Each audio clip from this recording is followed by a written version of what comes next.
Olá, eu sou Naline Lima e está no ar mais um Conversa de Mãe, aqui na Rádio Minas. Um espaço para falar de maternidade como ela é, cheia de desafios, amor e escolhas conscientes. Hoje, no nosso programa, vamos falar sobre como sair do CLT e continuar a maternidade de maneira tranquila.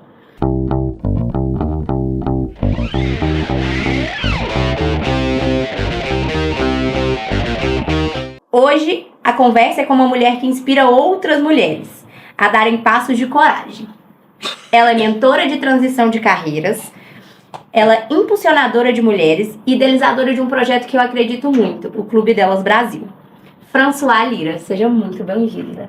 Obrigada, é um prazer imenso estar aqui falando de um tema que eu amo. Aliás, dois, né? Maternidade e empreendedorismo. Fran, sempre que a gente começa os nossos programas, a minha primeira pergunta, e eu sempre reforço isso aqui, que ainda para mim, que sou mãe de 2 crianças de 2 anos, é um desafio responder, quem é a Fran antes da maternidade? A Fran, antes da maternidade, era uma Fran incompleta. Eu acredito que a maternidade vem para completar a gente, né? Principalmente uma mulher que sonha em ser mãe. Muitas não têm esse desejo, tá tudo bem, né? Mas aquelas mulheres que sonham em ser mãe, quando a maternidade chega, ela chega para completar. A gente se sente mais integral, né? Uma mulher integral, eu diria assim. A maternidade sempre foi um sonho para mim e eu acho que ela me transformou numa pessoa muito mais potente. Isso, traz, assim, né, vários desafios também, mas muita coisa linda. E me conta um pouco da sua história com a maternidade. Como foi, né, essa transição? Como a Fran se tornou mãe? A Fran se tornou mãe até um pouco mais velha, com quase 30 anos, era um desejo que eu tinha, né, depois que eu me casei. Demorei um pouquinho para ter o meu primeiro filho. E foi num momento assim, muito desafiador, porque eu trabalhava fora o dia inteiro, fazia faculdade à noite e queria ter um filho. E quando eu me vi um pouco mais tranquila, eu falei, agora é hora de ter um filho. Né? A gente acha que é na nossa hora, né? E quando eu quis ter um filho, eu estava num momento assim, um pouco mais tranquilo, eu não consegui engravidar. E eu fiquei aproximadamente 7 anos tentando engravidar, fazendo vários exames, tentando saber de onde que era o problema, né, tanto o meu quanto do meu ex-marido, e assim, e não tinha nada, a gente não conseguia descobrir nada, e assim, eu fiquei com aquela frustração, porque o meu maior desejo era ser mãe, e eu tive uma experiência assim, né, eu sou uma pessoa cristã, e eu tive uma experiência com Deus, assim, que eu entendi que foi no momento de Deus que o Inácio veio. Quando eu realmente, assim, fiquei tranquila e entreguei nas mãos dele, seja feita a tua vontade, na tua hora, no teu momento, eu engravidei do Inácio. Então eu acredito, assim, que tudo tem um tempo, tem um propósito, e a melhor hora é aquela que é escolhida por Deus, né? A gente falha muito em pensar que a gente tem controle, eu falo muito sobre isso, porque eu passei por um processo de fertilização in vitro, porque eu já tenho um histórico, tinha um histórico de perdas, endometriose, e eu e meu marido, a gente já sabia que ia precisar passar por esse tratamento, e a gente se preparou todo o tempo para não engravidar, porque a gente sabia que era um tratamento difícil, um tratamento desgastante, então a gente se preparou para o não. E quando eu descobri que estava grávida, nós ficamos uns 20 dias em estado de choque, e todo mundo falava assim, gente, mas vocês estavam se tratando para engravidar. E eu falei, mas a gente se preparou para o não, porque todo lugar que a gente ia, as nossas taxas de assertividade eram muito poucas. Então a gente falou, não, vamos se preparar para o não, né? Então, só que Deus é que sabe. Exatamente, né? Ele sabe a hora certa. Não só Deus nos concedeu a bênção de sermos pais, como nos deu 2 bênçãos, né? 2 joiazinhas. Então, é isso mesmo. E você teve o Inácio, né? E quantos anos depois você teve a Roberta? 7 anos depois, olha os 7. Uma coisa cíclica ali, né? Exatamente, 7 anos depois eu tive a Roberta. Depois que eu tive o Inácio, eu quis engravidar, porque eu queria muito ter uma menina. Antes assim, de ter o Inácio, eu falava, eu quero ter uma menina. Até isso, né? A gente pensa que a gente escolhe, mas é Deus, né? Mas quando eu descobri que era um menino, foi super bem-vindo, eu aceitei. E aí depois que eu tive o Inácio, eu falei, Deus, eu quero uma menina, né? Falei com Deus. E aí, infelizmente, eu sofri um aborto espontâneo no terceiro mês e também entendi, não, tudo tem um propósito, né? Até mesmo aquelas crianças que muitas vezes não vêm ao mundo, alguma coisa Deus quer nos ensinar com isso. Exato. E aí, né, eu fiquei muito frustrada, sofri muito. E depois de 4 meses que eu tinha perdido esse bebê, eu engravidei novamente, aí veio a Roberta. E aí ficou completo, né? Um menino e uma menina. E é muito bom, né? Porque aí eu me realizo das duas formas, né? Você teve todas as experiências, né? Exatamente. E o que foi que transformou, né, a Framãe ali? Você falou que veio do CLT, né, que você tinha ali aquele trabalho formal, essa vontade de transformar a vida de outras mulheres. Uhum. Primeiro quis transformar minha vida, né? Eu realmente trabalhava na CLT durante muito tempo, inclusive quando eu tive o meu primeiro filho, né, o Inácio, eu ainda estava na CLT, então era bem desafiador, trabalhar o dia inteiro, né, chegar em casa, cuidar dos afazeres domésticos, cuidar do filho, então é bem desafiador. E eu sempre tive muita vontade de ter mais tempo. Desde quando eu pensei em ser mãe, eu já tinha ideia de que eu queria ter mais tempo para os meus filhos, porque eu fiz pedagogia, eu entendo muito sobre a questão do educar, né? Da fase maternal da criança, principalmente que a criança precisa muito ali dos cuidados, né? Dos pais. Então, desde antes de ter o meu filho, eu já tinha esse desejo de ter mais tempo. E na CLT, eu sabia que eu não poderia ter o tempo que eu precisava, principalmente nesses primeiros anos de vida dele. Então, eu coloquei na minha cabeça que eu queria fazer alguma coisa que eu pudesse sair da CLT e empreender. A gente sabe que no empreendedorismo a gente trabalha muito também, né? Assim, é uma fantasia achar assim que a gente vai trabalhar menos. Eu falo que não é sobre o tanto que a gente trabalha, na verdade, é sobre a flexibilidade da gente fazer a gestão do nosso tempo, exatamente. Né? Então não é sobre trabalhar menos, né? É sobre a gente ter justamente essa flexibilidade de, às vezes, conseguir remanejar a agenda ali para a gente ter o tempo para o filho. Outro dia eu ia ter uma entrevista que eu precisei levar minha filha no médico. Então, se eu tivesse ali no CLT, não sei se eu conseguiria, né? Então, isso era um desejo muito forte do meu coração. Então, quando eu vi uma oportunidade de começar a empreender, eu não pensei 2 vezes, porque eu queria muito ter mais tempo com os meus filhos. Até mesmo na pedagogia, que foi um curso que eu escolhi, eu também escolhi com esse olhar já, sabe, de ensinar, mas também de ter a possibilidade de trabalhar meio horário.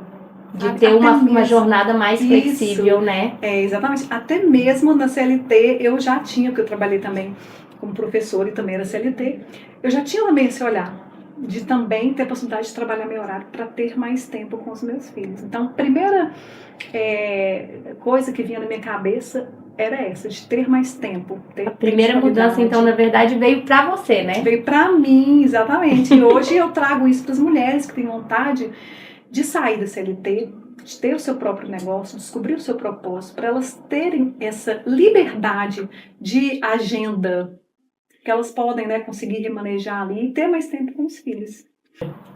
A gente vai falar sobre maternidade, sobre transição de carreira, que é um assunto muito... do qual eu ainda estou se envolvendo, então que é muito importante para mim.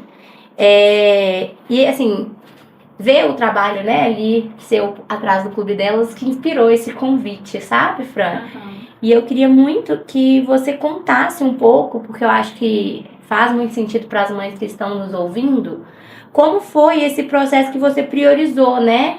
Ter tempo com seus filhos, inclusive abrindo mão dessas cargas horárias, né, do CLT. Então, assim, como foi esse processo de transição nos primeiros anos de maternidade?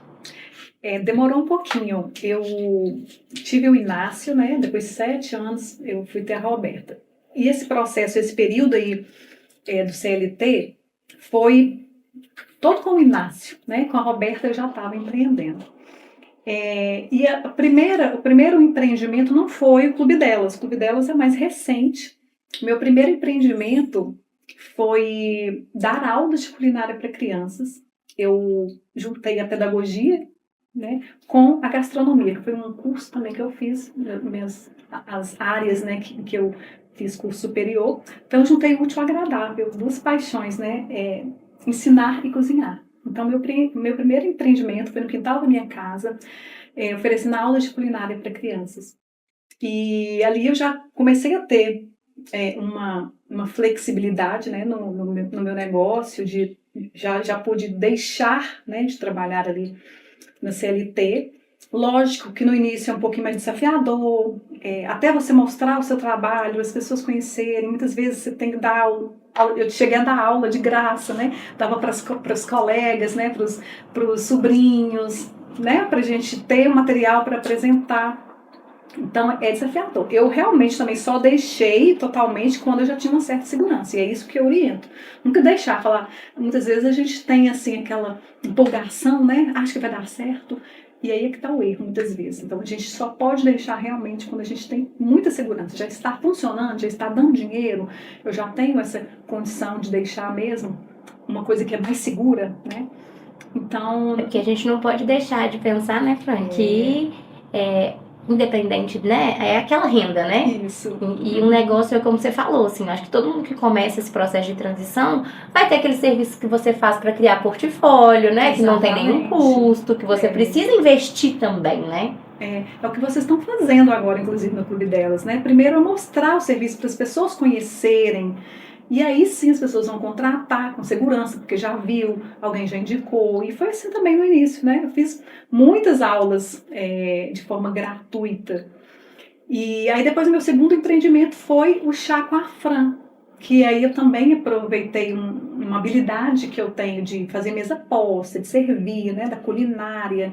E aí lá no meu quintal também eu oferecia espaços, né, para eventos, eu alugava também, então foram 3, assim, mais ou menos no mesmo período, né, que eu já tive de ideia.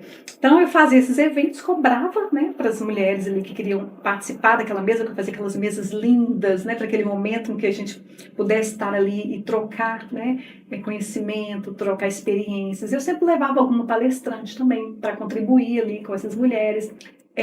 Então foi a partir dali, inclusive, que surgiu o Clube Delas, que eu tive a ideia, porque eu vi o networking acontecendo ali, as pessoas se indicando, as pessoas querendo saber o que elas faziam, né? E era um networking. Foi a partir do clube do chá que veio o Clube Delas. Então, como eu falei, é um pouco mais recente, né? Mas foi o caminho que eu segui até chegar, né, onde eu cheguei. Então, eu fico muito feliz porque eu tive, né, a capacidade de esperar, de entender que era um processo, que no início a gente não vai ganhar dinheiro. É verdade. E que a gente depois acaba colhendo os frutos, né, com essa persistência. É uma coisa que a gente, com a Lima Produção, né, que é o negócio que a gente tem ali voltado para a produção audiovisual, aprendeu, é que ninguém casa na primeira oportunidade, né? Então, o network é exatamente isso, né? A gente não faz um casamento, você não conhece a pessoa e casa no outro dia. Exatamente, tem que ter confiança. Tem que ter confiança.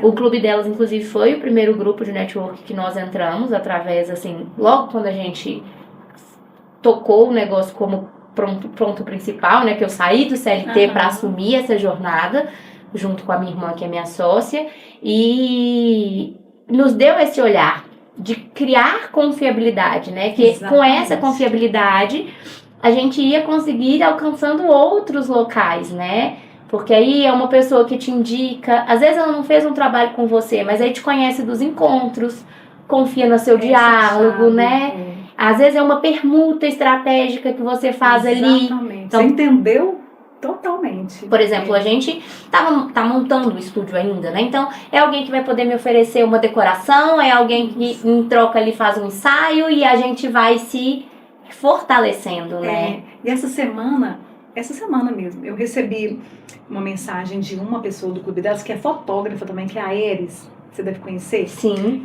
Do Clube Delas Prado. E ela falou assim, Fran, eu tô tão grata, eu tô fazendo 1 ano de Clube Delas, e eu tô tendo tanto retorno. Ela tá fazendo muitas fotos agora, né? Recentemente fez da Ana Amorim, né? Que ela tá gravidinha de gêmeas, inclusive. Eu falei, gente, que fico tão feliz, né? Você tá colhendo os frutos. Ela falou assim, foram 6 meses investindo em conexões. Ou seja, ela entendeu realmente que ela precisava oferecer o trabalho dela, as pessoas precisavam conhecer para ter confiança. Dificilmente ela ia num evento ali, a pessoa já Ah, tá, vou te comprar. É difícil. Pode até ser, pode acontecer, mas é... Mas é difícil porque a gente quer saber qual que é o retorno daquilo que a gente está investindo. Exatamente. As pessoas precisam ver, né? Então ela foi mostrando, ela ia nos eventos, ela apresentava, ela fazia umas fotos e oferecia, porque a pessoa conhecia o trabalho dela, que hoje ela está colhendo muitos frutos. Eu fico muito feliz. É sobre isso. É sobre isso. A gente sempre fala muito da Kel e é muito grata a ela por essa, exatamente por essa conexão que ela trouxe, por ter acreditado ali na nossa chegada e por ter sido essa interceptora de conexões, sabe? Então eu acho que é um ponto muito importante, muito relevante, né? Para quem está empreendendo, para quem pensa em empreender. Exatamente, principalmente para quem trabalha com serviços. Tem uma pesquisa que fala que 85% vem de networking. Você não entra ali no Google e pesquisa uma ginecologista, né? Uma terapeuta, sei lá, de casais, qualquer coisa, né? Você vai perguntar alguém que você conhece no seu grupo, é networking. Agora, produtos, às vezes é até mais fácil, né? A pessoa vê ali, experimenta rapidinho já. O serviço, 85% é de network. E eu vou dizer de experiência própria. Contato não faz tanto negócio quanto conexões de network. Exatamente. Fran, você nos contou nos bastidores, né, que tanto você quanto os seus filhos foram, né, diagnosticados com TDAH, que é o transtorno de déficit de atenção e hiperatividade. Me conta um pouquinho de como foi esse diagnóstico para vocês. Sim. Eu descobri o meu diagnóstico a partir do diagnóstico dos meus filhos. Quando eu fui respondendo ali, na verdade, do Inácio primeiro, né? Ele tinha muita dificuldade na escola, de concentração, não deixava o professor dar aula, muito bagunceiro. E aí fui chamada na escola várias vezes e eles me orientaram, falaram, olha, tem uma coisa aí que não está muito legal. E aí a gente foi para fazer uma investigação com psicopedagoga, depois psicólogo. E aí, né, foi constatado mesmo o TDAH. E aí a gente começou com um acompanhamento, que é importante, né, acompanhamento psicopedagógico, reforço escolar, porque a criança tem muita dificuldade de concentração. E aí a gente foi responder a anamnese, né, é uma pesquisa ali que a família responde, a mãe, o pai, a avó, a professora, e não deu outra, né. E nessa anamnese, nessa pesquisa, eu me identifiquei muito. Eu me vi ali em muitas coisas, né, na minha infância. Porque eu fui uma criança que tive muita dificuldade escolar. Eu tive 3 reprovações. Uma foi a minha mãe que pediu para me reprovar, porque ela viu que eu não tinha... Foi o primeiro ano, né? Ela viu que você não estava desenvolvendo. Assim, eu não tinha aprendido a ler. Como que a professora estava com dó, ela falou, né? Lá no interior, querendo me passar. E ela, não tem condições. Então, o primeiro foi a minha mãe que pediu. Os outros 2 anos... na 5ª série e na 7ª série, hoje fala 5º ano, 7º ano, e foi assim, 100% por conta dos números, sempre tive muita dificuldade com os números. E eu comecei a me ver ali naquela pesquisa, e aí a partir, né, desse olhar com meu filho, eu também fui pesquisar sobre a minha vida. Então, ter descoberto também, para mim, me ajudou também a ter mais clareza de como eu poderia também ajudar meu filho. Porque aí os desafios que eu passava, as dificuldades que eu passava, tanto na escola quanto com as minhas dificuldades de aprendizagem, eu pude também orientá-lo melhor. E depois, a Roberta, minha filha, também foi diagnosticada. Eu lembro que eu quando percebi nela algumas questões também que né, tendenciavam para o TDAH, eu fiquei um pouco frustrada. Eu falei, não é possível. Porque eu achava assim, falei, eu vou me realizar na Roberta, né? A gente tem ideia do filho muito estudioso, muito organizado com os cadernos, aquelas coisas, né? Que o TDAH não tem. E aí não deu outra. Eu falei, tudo bem, Deus. Você sabe de todas as coisas. Então a gente tem lá a família inteira, assim. E os desafios são muitos, mas acredito por eu também eu consigo ajudá-los melhor. E eu também já desenvolvi uma certa maturidade que eles ainda não desenvolveram, então é mais fácil também de poder orientá-los. E você também, assim, sente algum desafio nessa convivência? Afinal de contas, né, os TDAH tem muitos traços marcantes ali, inclusive de hiperfoco, né? Então, qual que é o desafio na convivência de vocês? Desde que eu percebi que eu também era TDAH, eu já busquei ajuda, né? Também orientação para mim. Tem vezes que eu preciso também estar medicada, né? O meu filho ele precisou ser medicado durante um período porque ele não estava conseguindo se concentrar na escola, estava tendo prejuízo. Muitas vezes a gente fica assim com aquela dificuldade de aceitar a medicação, falar, ai, nossa, medicação controlada, mas a médica me falou uma coisa que eu não esqueci, falou, olha, os prejuízos por não tomar geralmente são muito maiores, e não vai tomar a vida inteira, por um tempo. Então eu aceitei aquilo e realmente, quando ficava algum período sem tomar, assim, que a gente tentava notas baixas, desorganização, falta de atenção na escola, eu percebi que era muito pior não tomar medicação. E o Inácio tomou medicação dos 9 até os 16, quando eu fui estudar fora. Ele foi para o Canadá fazer o high school lá fora. Então a gente preparou, com 16 anos ele já estava bem mais maduro, já conseguia mais lidar, né, com os desafios do TDAH. Então a gente entendeu que ele já não precisava, né? Mas não tem cura. O TDAH tem melhora, você tem estratégias para lidar com ele. E o mais interessante, depois eu vou finalizar com a sua pergunta, mas é só fazendo um gancho aqui, um parênteses. O mais interessante é porque a pessoa que tem TDAH, ela tem muita dificuldade de organização e de rotina principalmente. Então eu entendi isso desde cedo e eu já fazia rotina para os meninos, né? Para o Inácio primeiro, depois para a Roberta. Eu já fazia no computador, assim, a rotina, colocava assim na frente, lá no quarto, né? O que ele tinha que fazer, hora disso, hora daquilo e tal.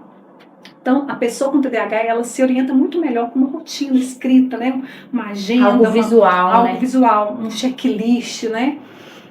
E recentemente ele me mandou, ele começou a trabalhar, mudou de horário de trabalho, e ele falou assim, mãe, eu vou precisar fazer uma rotina muito bem estruturada aqui para eu dar conta de fazer um tanto de coisa. Aí ele me mandou, eu fiquei tão orgulhosa quando eu vi a rotina dele, assim, hora da academia, hora de ir para autoescola, que agora está com 22 anos, né? Hora de estudar. Gente, eu fiquei tão feliz. Eu falei assim, eu colhendo os frutos, 22 anos. Eu falei, meu filho, que legal você continua. Porque ele poderia muito bem ter largado. Não, mas ele entendeu, ele entende que ele funciona melhor assim. E eu acho que, Fran, o que você fala, assim, que até me deixa assim, um pouco emocionada, é como nós somos o espelho, né? Exatamente. Eu acho que pensar no maternar como espelho, então o fato de você ter dado para ele este exemplo, exatamente, fez com que ele entendesse que isso era o melhor para ele hoje. Eu falei justamente assim com ele, né, na conversa, falei, nossa, eu tô tão feliz colhendo os frutos. Ele mandou assim um coraçãozinho, a gente tava conversando depois, né, por mensagem lá no trabalho dele, mandou coraçãozinho falando, agradecendo. Isso é muito, muito recompensador, né? Realmente é o exemplo. E assim, os maiores desafios que a gente tem é essa rotina mesmo, né? Que se a gente não estruturar, não escrever, aí a gente se perde horário. E falar em perder, a gente perde muitas coisas, sabe? O Inácio uma coisa que ele sempre perdeu muito foi chave de casa. Outro dia nós ficamos presos, porque ele levou a chave, ele pegou a chave dele, a chave que estava na porta, porque ele tinha perdido a dele, levou para o trabalho e era a minha chave. E aí a gente ficou precisando sair. Assim, pra você ver, a gente tem muitos prejuízos ainda, não é 100%, né? Por mais que a gente aprenda a lidar com muitas questões, mas a gente sempre está passando por algum desafio ainda. E a chave lá sumida e todo mundo atrás. Todo mundo, exatamente, é complicado. E agora é hora de movimento, mas antes, a Fran quer falar mais uma curiosidade sobre a questão do TDAH. Então a gente vai descobrir a curiosidade e depois fazer uma dinâmica bem legal. Sim. Eu gostaria de dar um conselho para você, mãe, que se preocupa muito com seu filho que tem TDAH, que está indo mal na escola. A gente tende a ter uma preocupação, nossa, meu filho não vai se dar bem, ele não vai conseguir fazer uma faculdade. É uma preocupação de muitas mães, porque essas crianças geralmente têm uma dificuldade em entender, em aprender, em tirar notas boas. Eles geralmente são crianças mais medianas ali nas matérias, né? E o meu filho, o Inácio, ele foi essa criança, assim, com muita dificuldade de aprendizagem. tomava várias recuperações. Ele não chegou a tomar nenhuma bomba, né? Ele não teve nenhuma reprovação, porque eu investia muito na questão, né, dos estudos dele, de colocar a pessoa para acompanhar, eu ajudava. Inclusive, é muito desafiador para uma mãe que tem TDAH ensinar um filho que tem TDAH. Então, eu super oriento você buscar uma ajuda, porque fica desgastante, fica estressante para a relação. Então, se você tiver possibilidade, peça ajuda para alguém. Então, eu sempre investi em colocar pessoas para ajudar o Inácio. Então, ele não chegou a tomar nenhuma bomba, não reprovou nenhuma vez, mas era sempre com muitas recuperações, sempre notas baixas. E uma vez ele chegou para mim e falou assim: mãe, minha faculdade, meus cadernos não vão ser como os de todo mundo. Minha faculdade, meus cadernos, meus livros, vão ser as panelas. E eu fiquei eu achei tão interessante isso, porque eu sou da gastronomia, ele me via na cozinha, eu levava eles para a cozinha para ajudar a cozinhar. Então foi um universo que ele se interessou. E depois, quando ele foi escolher a faculdade, ele escolheu gastronomia. Super realizado, super feliz. Então ele fez o que deixa ele feliz. Então muitas vezes a gente vai querer que o filho faça medicina, que o filho faça engenharia, que seja, né, um advogado. E vai ser muito sofrido para essa criança, né, para esse jovem adulto. Não que não seja possível. Tem que ver se é o que realmente o deixa feliz. Se é uma coisa que ele busca mesmo, que tem vontade, é possível, né? Porque as medicações ajudam, as orientações aí dos profissionais. Mas se a pessoa não quer, ela não tem aquela habilidade, né, com os números ali, com a química, física, a gente tem que tentar entender onde que o lugar daquela pessoa. Exatamente, que aquela pessoa vai se realizar também profissionalmente e ser feliz. Então, não se desesperem, vocês vão entender e vão, né, no momento certo, saber que o seu filho, né, escolheu aquilo que deixa feliz. Então, fique feliz também, porque isso que é o mais importante. E eu acho que essa é uma reflexão muito potente, Fran, porque a gente, você falou até assim sobre a questão da Roberta, né, a gente... Quando a gente tem filhos, a gente cria expectativas.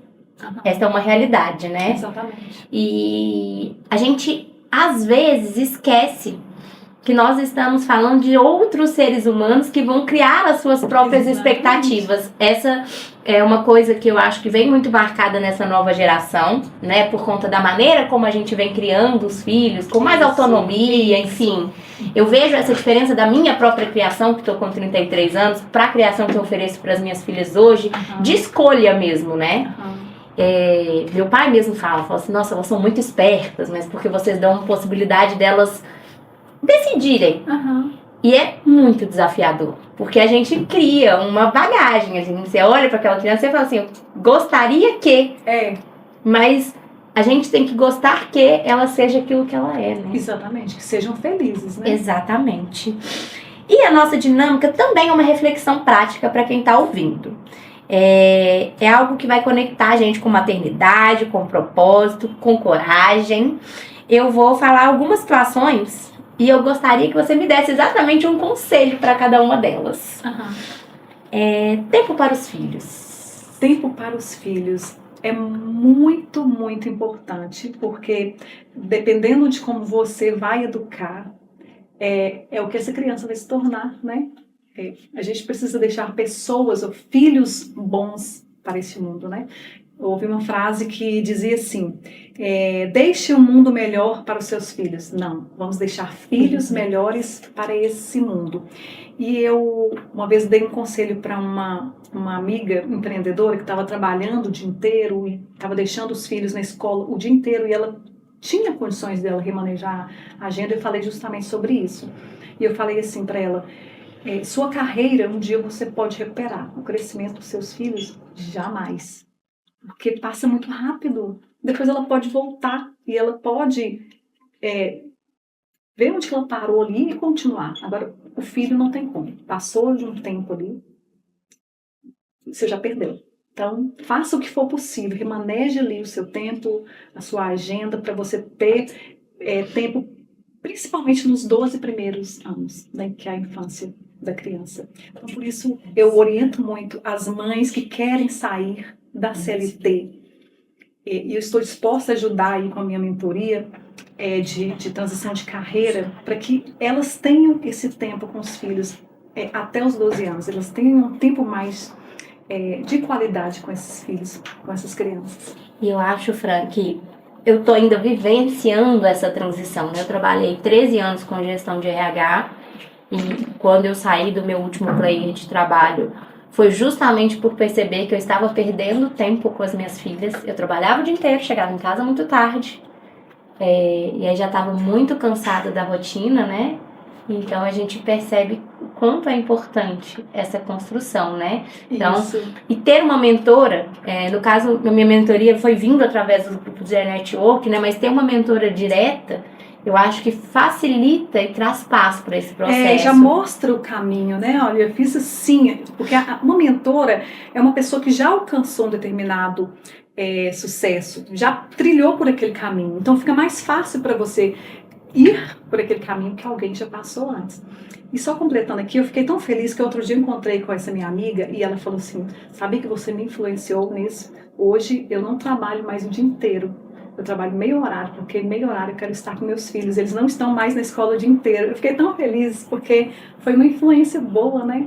É sobre transicionar com menos dor, né? Exatamente. Agora nós vamos falar sobre a possibilidade de maternar e ter mais liberdade. Fran, você começou a contar aí dos seus projetos, né? Então, você falou ali da cozinha, né? Da gastronomia com as crianças, falou do chá da Fran.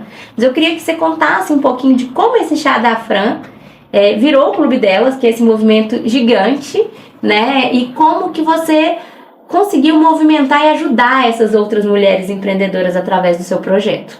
Ah, sim. Como eu já contei no bloco anterior, começou ali a partir de uma mesa de chá no quintal da minha casa. A gente reunia, né, para tomar chá, conversar. E eu percebi que naquele movimento ali existia o networking, né? O networking, ele existe em todos os lugares que a gente está, seja na igreja, um grupo de amigos.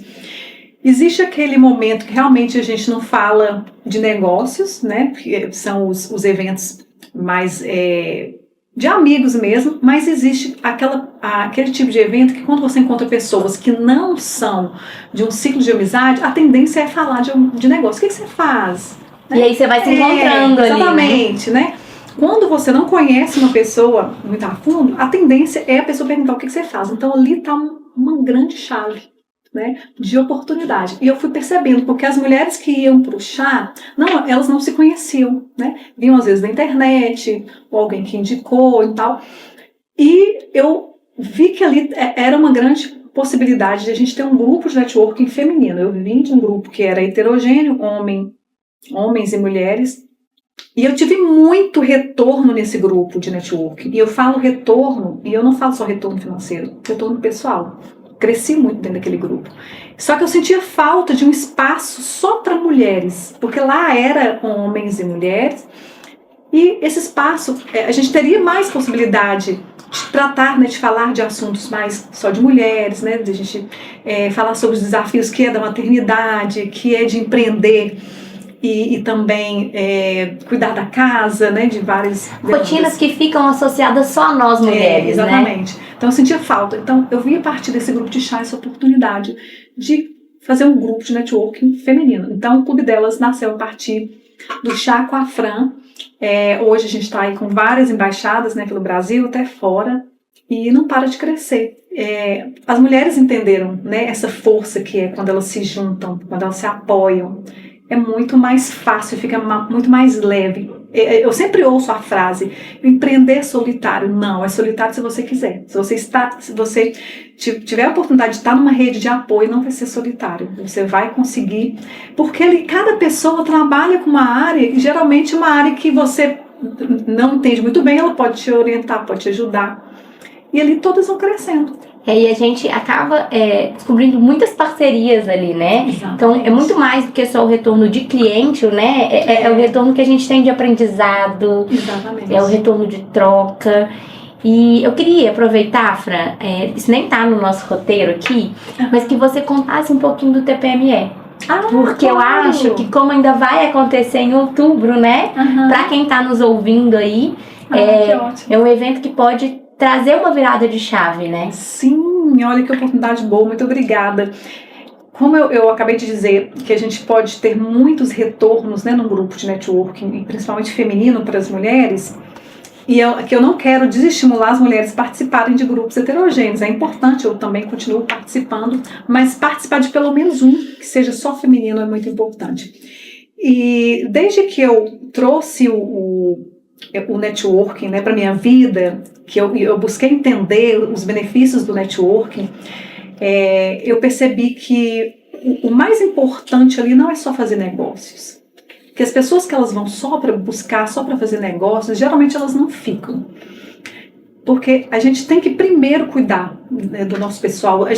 Já é clichê falar, a gente tem que cuidar do CPF para depois cuidar do CNPJ, mas é a mais pura verdade. Porque se você não está bem emocionalmente, se você não aprende a lidar com a rotina ali, com o estresse, com os desafios mesmo, que às vezes deixa a gente para baixo, né, e faz a gente desestimular. Se a gente não tiver essa capacidade, a gente não consegue ir para frente. Então, o desenvolvimento pessoal, eu falo que é o primordial ali no grupo de network. Primeiro se desenvolva no seu pessoal, faça curso de comunicação e oratória, faça consultoria de imagem, faça alguma terapia com alguma terapeuta ali. Tem diversas formas que você pode cuidar do seu pessoal num grupo de networking. As empreendedoras estão ali para contribuir com os serviços delas e você pode aproveitar, né, dessa oportunidade para usar esse serviço. Então, isso vai acontecendo, uma vai apoiando o serviço da outra. E o TPME, que é o Transformação para Mulheres Empreendedoras, é um evento que acontece uma vez no ano. E ele vem justamente com essa ideia de que lá a gente vai cuidar do nosso pessoal e cuidar do nosso profissional. A gente tem as mentorias também mensais, que sempre traz assuntos voltados para o pessoal e para o profissional. Então, quero convidar você que está nos ouvindo para no dia 18/10, na CDL BH, participar com a gente ali, juntamente com outras mulheres, outras empreendedoras com o mesmo propósito que você, de crescimento pessoal e profissional. É isso, assim, eu falei, que eu sempre falo aqui que a maternidade é o CNPJ mais caro do mercado. Mas esse programa surgiu para que a gente pudesse dar orientações pro CPF. Afinal de contas, a gente só existe forte se o CPF estiver forte, né? Então, quando você contou, o TPMM veio porque eu acho que é um momento de transformação além do profissional, né? Exatamente. Tudo que a gente aprende ali naquele espaço permite com que a gente cresça no pessoal. E isso alavanca não só os nossos negócios, como a nossa vida, né? E é hora de deixar palavras que tocam fundo. Fran, a primeira pergunta que eu quero te fazer é: o que é ser mãe para você? Ser mãe é a maior dádiva que uma mulher queira ser mãe, né? Como eu já te falei, que nem todas querem. E tá tudo bem, mas para aquelas que querem, que desejam ser mãe, é o maior presente que a gente pode receber de Deus. E uma responsabilidade, né, de criar seres humanos bons, né, para esse mundo, deixar filhos aí bons, pessoas boas para esse mundão aí que Ele nos deu. E eu queria, Fran, que você deixasse um conselho para as mães empreendedoras ou futuras empreendedoras que estão nos ouvindo agora e que estão com medo desse processo de transição que é efetivamente desafiador. Então, especialmente para você que está com medo de dar o próximo passo, eu quero te fazer uma pergunta. Onde você quer estar daqui 5, 10 anos? Esse lugar que você está hoje é o que você quer estar daqui 5 ou 10 anos, 20 anos? Se a sua resposta for não, então vá com medo mesmo. E eu posso te ajudar. Posso te ajudar aí nessa transição de carreira de forma leve, te mostrar o caminho, como eu já alcancei. Hoje eu estou liderando um grupo expressivo de mulheres, né, que é o Clube Delas Brasil. Quero ajudar você, mulher que ainda não empreende, a estar também com outras mulheres empreendendo no Clube Delas Brasil. Eu acho que o networking conecta pessoas, conecta propósitos e muda mesmo o direcionamento do nosso negócio. A Lima produção passou e anda passando por esse processo, que só foi possível através dos grupos de network. E eu acho que você falou uma coisa muito importante no bloco anterior, que estar em grupos mistos é interessante. Mas você descobre a potência máxima da mulher quando você está em grupo de network feminino. Exatamente, exclusivamente feminino. Exclusivamente feminino, porque você descobre outras vozes de potência que às vezes não se mostram tão potentes ali num grupo misto, né? Exatamente. Muitas vezes a nossa voz fica um pouquinho abafada ali. E aí você consegue ter mais força. Fran, primeiro eu quero te agradecer por ter aceitado esse convite. Eu acho que é muito necessário a gente trazer sobre esta voz empreendedora, e tão necessário que a gente esteja, né, num ambiente onde a gente fala sobre maternar e traz essa possibilidade, que mais mulheres tenham coragem, propósito e leveza como você teve para fazer essa transição, e que a sua voz continue sendo inspiração e ecoando aí no negócio de outras empreendedoras. Muito obrigada. Eu quero continuar sendo um canal aí de bênção, né? Bênçãos na vida das pessoas, na vida de mulheres que querem também chegar no topo. Gostaria de agradecer a presença até aqui. Não deixe de me acompanhar nas minhas redes sociais, na linha Gêmeas, e também as redes sociais da Rádio Minas. E lembre-se que a gente vive, sente e compartilha o que é ter o CNPJ mais caro do mercado. Até o próximo Conversa de Mãe.